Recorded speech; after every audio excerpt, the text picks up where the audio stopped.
Oke, shalom. Selamat malam, Bapak, Ibu, Saudara, jemaat yang dikasihi Tuhan. Malam ini kita akan melanjutkan dan meneruskan topik dari Family Discipleship Time. Dan kita akan mengangkat sebuah tema yaitu Making Marriage Work. Ini adalah topik yang menarik ya, karena ada banyak pernikahan yang sebenarnya tidak berjalan dengan baik, ya, tidak berlangsung seperti yang diinginkan atau diimpikan. Karena ada banyak faktor. Nah, pelajaran yang pertama kita akan mempelajari tentang the myth of marriage. Ya, ada banyak myth, ada banyak ekspektasi, ada banyak hal-hal yang kita nggak sadari ternyata kita bawa ketika kita masuk dalam sebuah pernikahan. Fasilitator dan pengajar daripada pengajaran ini adalah Les and Leslie Parrott. Mereka adalah seorang pasangan yang menikah sudah lama, juga marriage counselors, juga family therapist, psikologis, dan saudaraku mereka penulis buku tentang pernikahan, tentang keluarga yang banyak memberkati tubuh Kristus. Saya berdoa supaya materi ini saudara bisa digest, ya, take notes, sharing with your couple, and saudara bisa pakai juga materi ini sebagai kurikulum di Oikos. Ya, jadi pakailah materi ini untuk saudara diskusi, sharing, saling belajar satu sama lain, saling cerita pengalaman, dan saling menguatkan, mendoakan satu sama lain. Kiranya materi ini memberkati saudara, melengkapi saudara dalam membangun pemuridan dalam keluarga saudara menjadi keluarga yang baik, pernikahan yang baik, stronger and better marriages, supaya kita semua bisa dipakai Tuhan menjadi berkat. Oke, thank you and enjoy. Saya akan share screen.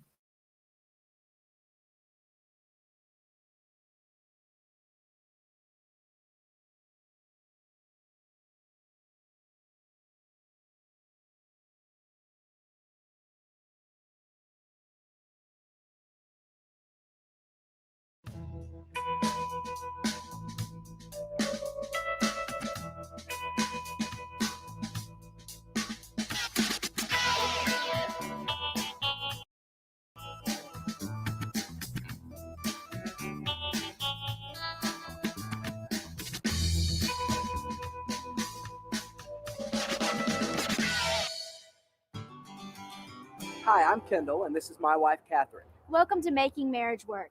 You know, till death do us part just doesn't seem like such a sure thing anymore. That's right. But whether you're single, happily married, or wanting to improve your relationship, there is hope. We have doctors Les and Leslie Parrott with us. Les is a professor of clinical psychology, and Leslie is a marriage and family therapist. The Parrotts are award-winning authors. You may have seen them on CBS This Morning, Focus on the Family, or Oprah.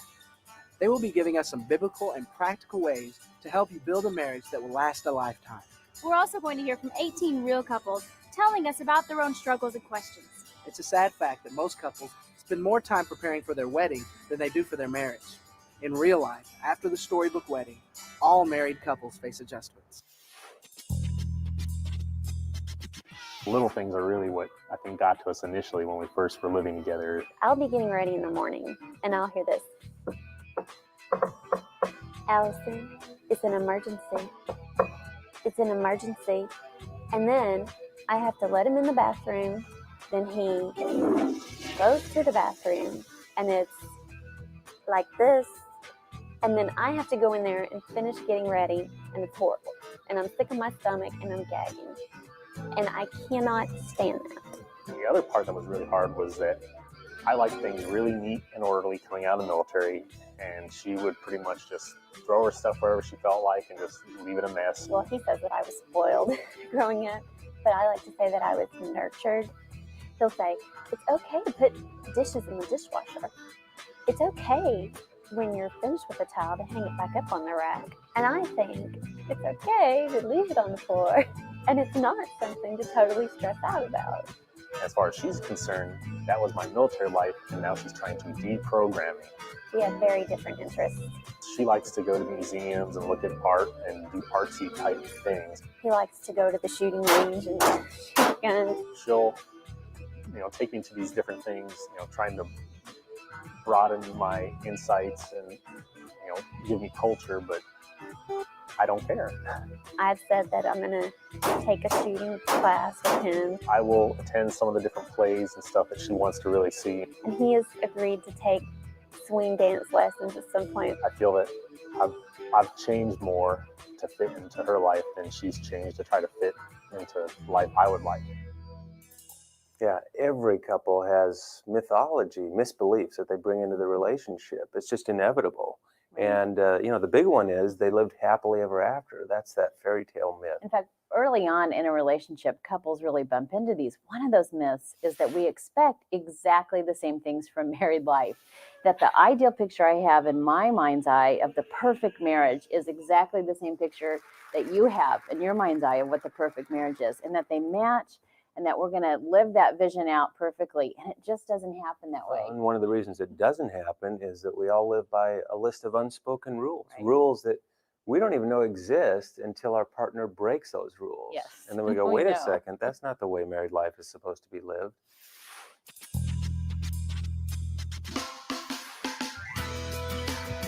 We were this fairy tale couple. Get out of school, get married, have a beautiful wedding, and we moved to Nashville, where we tried to build our lives.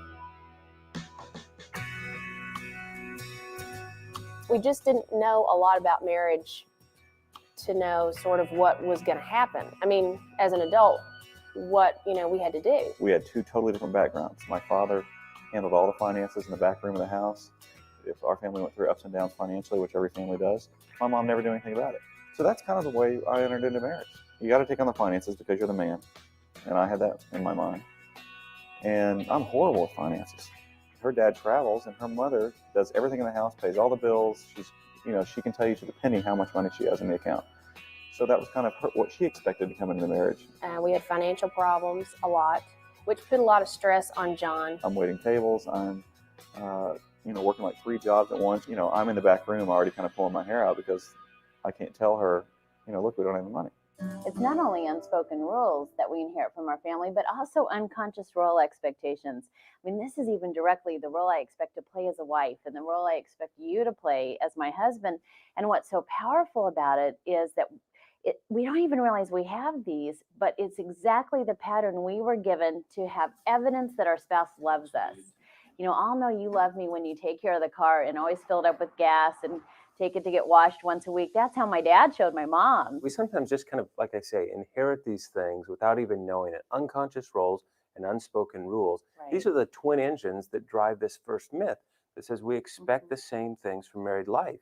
And it's just not true. Another myth that we have is that everything good about our relationship that we have now is just going to get better and better now that we're married. Right. And we know from couples' experiences that's not necessarily true. That's why you'll hear guys say things like, I don't know what happened to her before we got married. She used to like going to car shows. What happened, or before we got married, he used to go to the shopping mall with me. He doesn't do that anymore.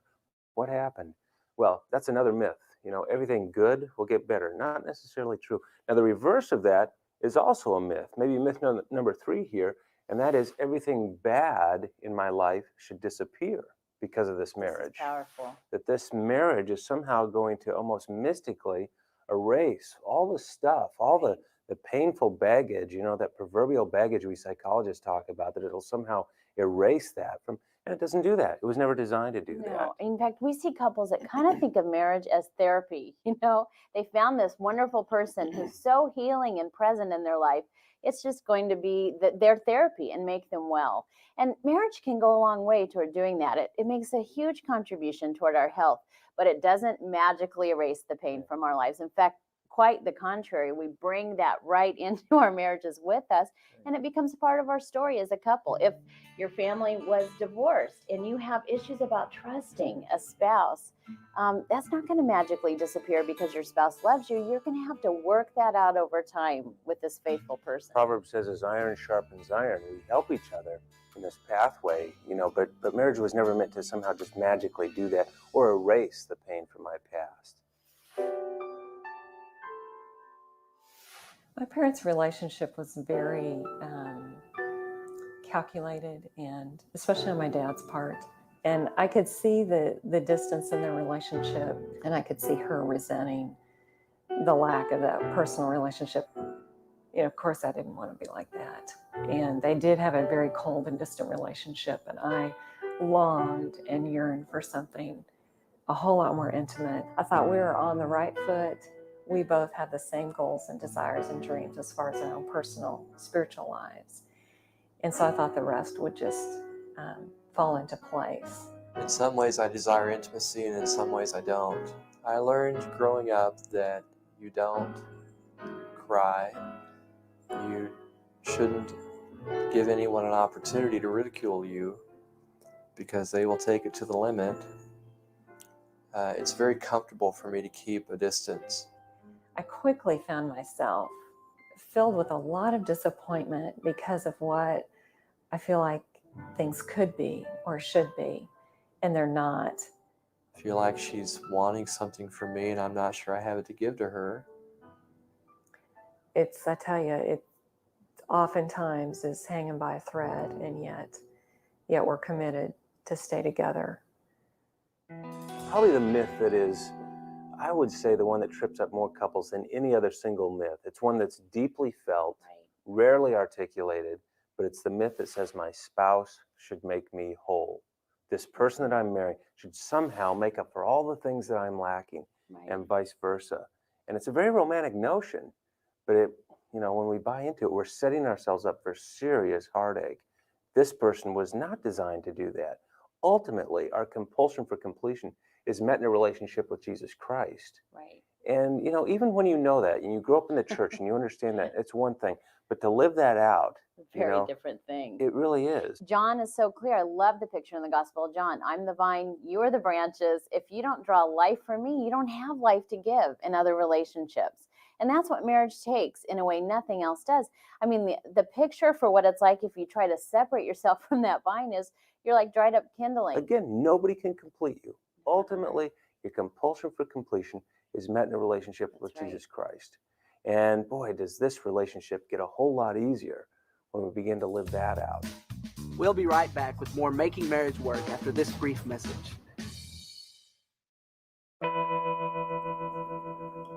Honey, this is good. But my mom Excuse me, sir. I wouldn't do that. How did you You get it? see, when you compare, you make the other person feel like they must meet up to some set of preconceptualized standards that you've arbitrarily pulled from some influential personality in your past. More often than not, a parental figure or former companion, resulting in feelings of competitiveness, inadequacy, and contempt. Listen, I'm going to call the police. Please, sir, no need to thank me. May I?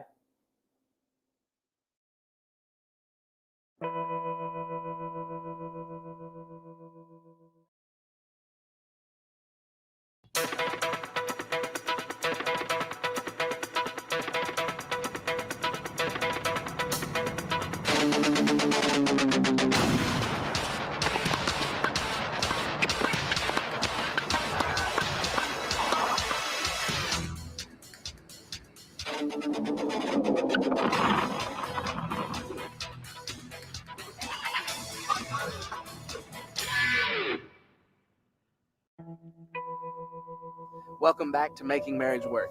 So far, we've discussed 4 common and harmful myths of marriage, such as, my wife and I expect exactly the same things from marriage. There's also the myth that says everything good in our relationship will get better, and on the flip side, everything bad will disappear.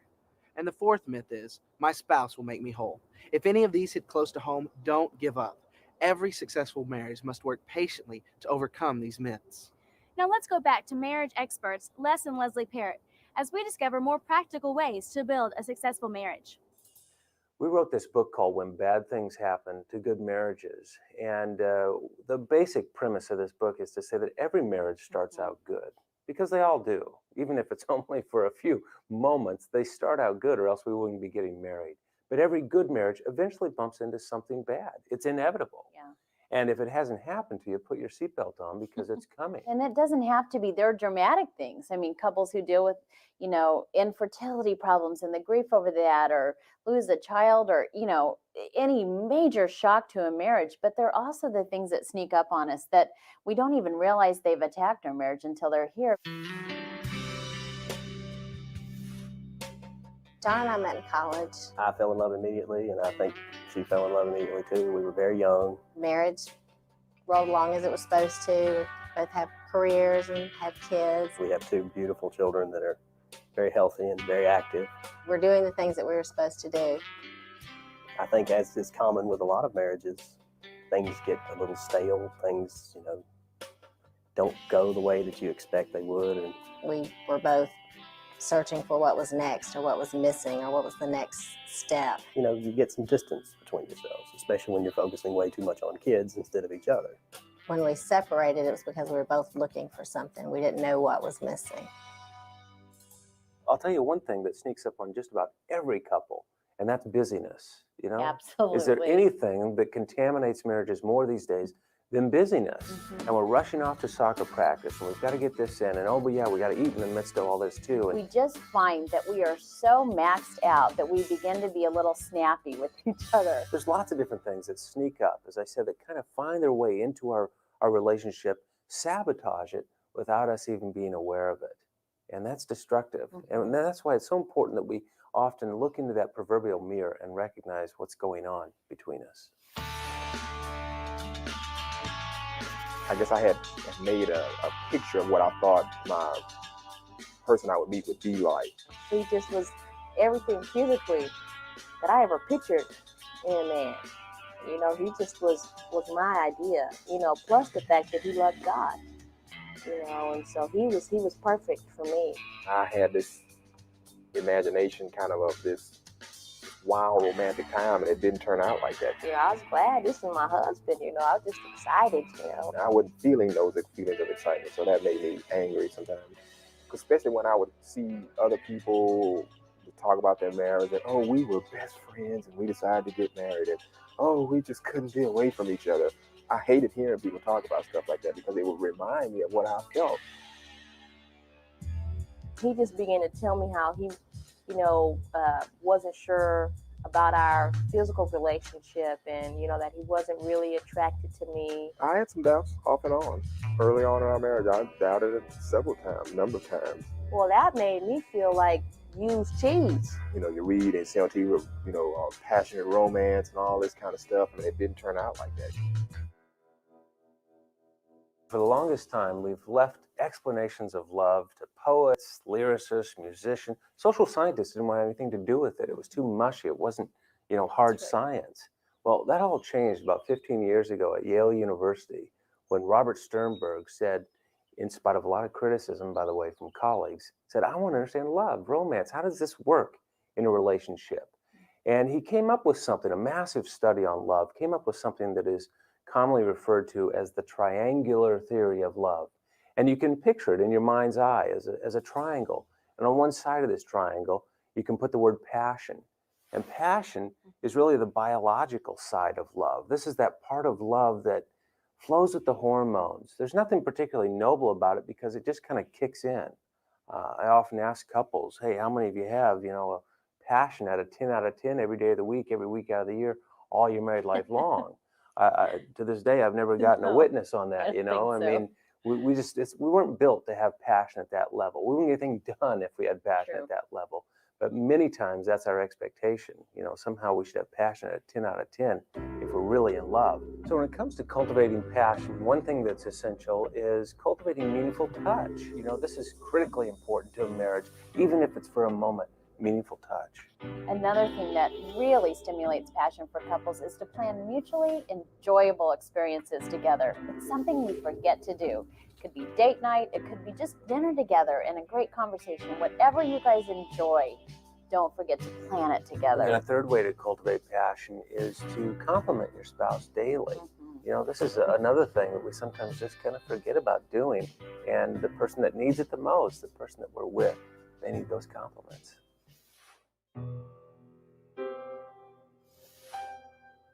Nobody plans when they, do their family planning to include a disabled child in that's going to change your life forever. Amy requires a lot of attention. There's days where I can't wait to go out the door and go to the office because I feel like I do get a break from it. Being gone all day and Donna dealing with a lot of medication issues and the bathroom issues and all that.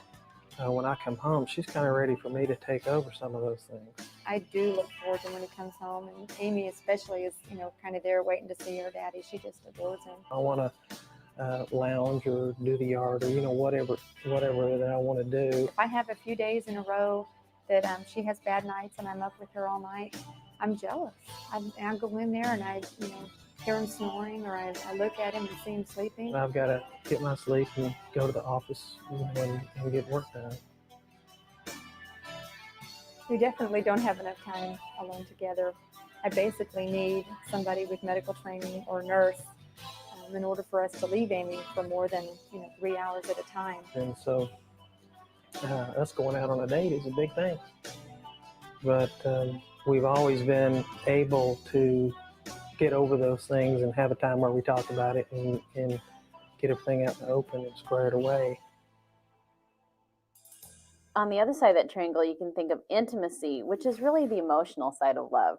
You know, this is a part of love that's that soul-to-soul connection with someone who you feel closer to than anyone else in the world. When it comes to cultivating intimacy in a marriage, one of the most important things a couple can do is just simply spend time together. We just need time to feel connected. And sometimes to schedule that time. Right. Well, another thing is to listen with the third ear.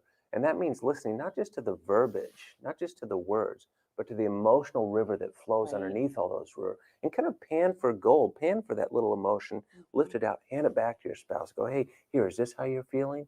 But when you do that, it opens up your spouse's spirit. That's right, because you feel so accepted unconditionally. It's just the safest place on earth when someone does that. Another thing that's really important for couples to cultivate intimacy is focus on what we share in common. What are our shared values, our shared interests, shared hobbies, the things we love and enjoy together? Let's not lose those from our life. Let's keep those going, especially around the areas of spiritual intimacy and just sharing our faith. So much of that is important. And again, you know, do you have intimacy at a 10 out of 10 every day of the week, every week out of the year? No, that's not the way it works, you know? But yeah, sometimes we expect that. Well, we have passion, we have intimacy. And the third ingredient that was discovered in this massive study was commitment.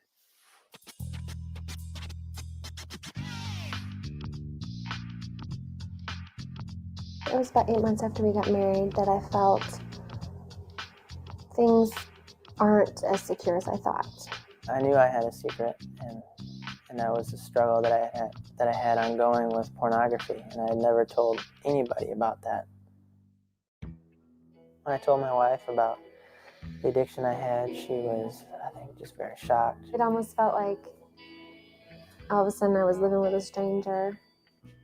There was a couple at our church that stepped forward, and they had made, kind of a public announcement about his struggle. And so when they did that, my husband, Phil, went to meet with him. And they started an accountability time together. I think it's just a matter of day by day, like trying to build trust with her. And being vulnerable with her and being honest with her. Which I've always struggled with when it's come to this addiction, is just being honest with her. We are committed to the Lord and we're committed to each other. Healing is still taking place, and we are still both learning and struggling as we go through this. It's so easy in the midst of trials and stuff like that to think, oh well, this is going to end because it's so bad, and I can't think of why I would want to stay with this person if this continues. Passion is biological, and intimacy is emotional. Commitment is willful. This is that willful part of love that says love really is a decision, as our friend Gary Smalley says. Love is a decision. This is something, in spite of all the uncertainty in my life, all these things I can't seem to pin down out here, I'm going to make one thing rock solid, and that's my relationship with you. That doesn't come from your hormones. That doesn't come from your emotion. That comes from your will. Love is a decision. Well, do you have commitment at a 10 out of 10 every day of the week, every week out of the year, all your married life long? I hope so. This is the one thing that you can do the most about. But we've discovered over the years that we speak to enough couples to realize not every couple's at that 10 out of 10 on commitment. We don't always live into that decision with a lot of dedication and energy. We might discover, if we look back over the last month in our daytimer, we haven't done anything that prioritizes our marriage. There hasn't been a date. There hasn't been a conversation that had depth, and meaning we haven't even sometimes We haven't even had dinner together, more than one night a week kind of a thing. And that's a different thing than not deciding to be committed, but it's also something we need to work on as a couple. Right. Well, when it comes to commitment, this is the super glue of marriage. And when it comes to commitment, you've got to value it. And that means talking about it and recognizing, hey, this is something we didn't just check off our to-do list long ago, but this is something we still prize, we're still working on. Yeah, and I think we can begin to measure our prizing our commitment when we do a few things. One of those is work to meet our partner's needs. Take that seriously, and sometimes that takes a lot of focused energy and intentionality. That's really important. Another thing is to really honor and respect that our partner has made a commitment to us and find a way to prize that. Sometimes I go back and read our wedding vows and think, my husband made this promise to me for better or for worse. And there have been good days and bad. And I really let my mind meditate on the goodness of that promise he's keeping to me. Right. And you're only as good as your word. Right. So we've got to prize our promises. Well, passion, intimacy, commitment. This is love. This is romantic love. Right. Those three things. And I often tell couples that are about to be married, if you ever wake up some morning as a married couple and you have all three of these ingredients at a 10 out of 10, take the day off work because it's going to be a good day. That wraps up our show for today. So remember, don't fall into the trap of believing those harmful myths of marriage. And don't forget to cultivate the three sides of love: passion, commitment, and intimacy. You'll learn about it more in your lesson. And for more good reading by the Parrots, you can pick up their book, When Bad Things Happen to Good Marriages, at your local bookstore. See you next week. Next time on Making Marriage Work. It just seemed like a whirlwind. I had no idea. Well, where have you been in all this conversation? When it comes to teaching communication skills, we're still focused on two fundamental skills. We have to understand the differences between men and women and how we communicate. Bottom line is, I had an affair. My world as I know it has just ended. Once infidelity has hit a marriage, the natural question is, can this marriage survive? My wife has a daughter of our previous marriage. There are plenty of people in a second marriage. There's a unique set of issues and needs that these couples have. I was on the examination table with the ultrasound. I can just remember thinking it's happening again. The best thing you can do for your marriage in times of grief and heartache is keep the channels of communication open.